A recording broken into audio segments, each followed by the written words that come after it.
জিনিস দিতে চাইলেন, নবী বললেন চলবে না, 40 জন সদস্য হয়ে গেল। ভোট সংখ্যা কত? এই দিনে মুগিরা কয়, এ আবু জাহেল রে, ঘুমালে চলবে না, নেতৃত্ব কিন্তু থাকবে না। প্রথম বললি একজনে কি করবে, এখন ওদের সংখ্যা হলো 40। এবার আবু জাহেল বলতেছে তাহলে কি করা লাগবে? ওর সাথে এবার আমাদের একটা যুদ্ধ ঘোষণা করা লাগবে। বন্ধুগণ, এইবার আবু জাহেল নবীর কাছে গিয়া 5 জন নেতা একত্রিত হয়ে বলতেছে, মুহাম্মদ রে, তোমার সাথে তো পারা যাবে না, এখন তুমি আসো আমার সাথে একটা ডিল ফাইনাল করো। বলে কি ডিল ফাইনাল করব? তুমি যদি আমাদেরকে এক 3টা প্রশ্নের উত্তর দিতে পারো তাহলে তোমার নামে আমরা কালেমা পড়ব। এই যে 5 জন নেতা আসছি, এই 5 জন নেতা তোমার সাথে আমরা কথা দিলাম, বিশ্বাস করো রে মুহাম্মদ, আমরা এই 5 জন নেতা যদি তোমার পক্ষে আসি, গোটা মক্কা মদিনা তোমার পক্ষে। ধরে কোন সুবহানাল্লাহ। কি প্রশ্ন?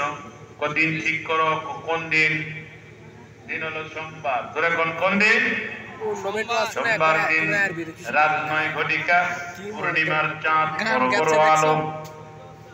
যেই জায়গায় নবীর শৈশব কেটেছেন, অনেক হাজী সাহেবরা আছেন, হজ করতে গিয়ে দেখেছেন নবীজির আমার বাড়ির পাশে একটা পাহাড় আছে, এই পাহাড়টা কেটে কেটে ঘর বানানো হচ্ছে।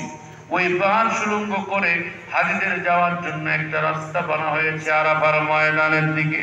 বন্ধুরে, ওই পাহাড়ের উপরে নবীজি একটা ডেট দিয়ে দিল।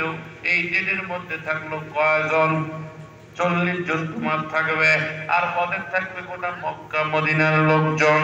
এইবার কাফেররা চিন্তা করলো, এরা তো সংখ্যাই কম, এদেরকে মারতে কোনো সময় লাগবে না, কিন্তু একটা তো ইস্যু লাগবে। ডাইরেক্ট মারা যাবে? ইস্যু তৈরি করো। কি ইস্যু তৈরি করবা? বলে তাহলে এদেরকে মারার জন্য একটা ইস্যু লাগবে। মুহাম্মদের জন্য একটা মন সাজা হলো। জোরে বলেন আল্লাহু আকবার। এবার মুহাম্মদকে বলল যে ওই দিন তুমি আসবা, ওই দিন কিন্তু মিস করা যাবে না। বন্ধুরে, আমার ভাইরা, আমার বাবাজিরা রে, এইবার আবু জেহেল ওই 5 জন নেতা মিলে চলে গেল। বললেন আমরা তাহলে একটা সুন্দর একটা নেতার খবর বা খুঁজবো। ওই আমলের একটা সবচেয়ে বড় পাত্রীর খবর নিলেন। ওই বড় পাত্রী মানে বড় হুজুর।